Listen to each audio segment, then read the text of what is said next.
is this? Tabletop Island, huh? Let's see what this is all about.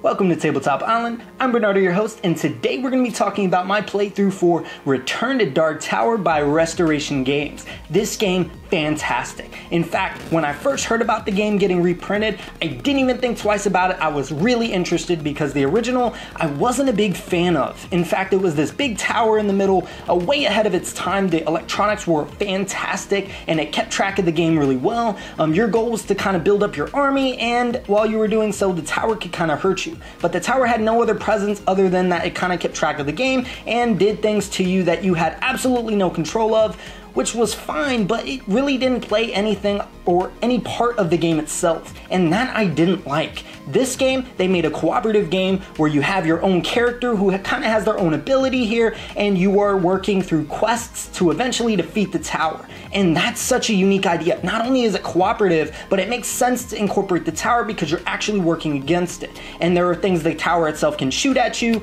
much like the original one was kind of a digital piece where things would kind of go against you, but in this game, it is kind of these little skull pieces that can fall out whenever you have to remove a door, depending on months or whatever action that tower ends up taking. Then you lift a door, and if skulls end up falling through it, then that adds corruption to your town. You add too much corruption and boom, your town is slowly destroying, and that creates another conflict in the game. Do you want to work on getting that quest, defeat the army, or is that tower going to put too much corruption to where it kind of forces you to have to work back at your town? And that's where that really good decision making comes in play. And it's random enough to make things really exciting, but also allow you to still have control over your outcome. So the decision making is really interesting. The application is so cool. In fact, when I first heard about it, I frowned a bit upon it because I didn't like the idea of the app being the reason that controls the tower, but how it works was far from what I thought, and it's amazing.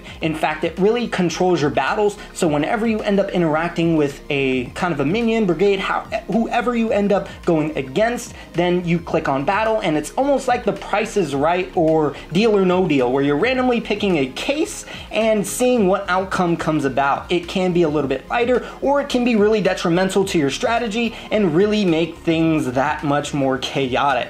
But I like that very much. In fact, the application keeps track of the game very well, and it kind of goes in through months is kind of what you play through, and the app decides that on its own. It can be second round around, it can be third round around, you won't really know, which is what makes this game so unique, that you can play almost the same kind of campaign each time with having a different outcome, a different level of complications that happen to your team, and I like that. When I first heard about this game back at Gen Con, I heard that it was too easy, so I was a little bit disappointed when I heard that, but I don't know what changed or what they were talking about, but it looks like a lot has changed, and this game is rather hard, and I like that because I'm not the biggest fan of campaign-based games, so for it to be too easy, that wouldn't work too well for me.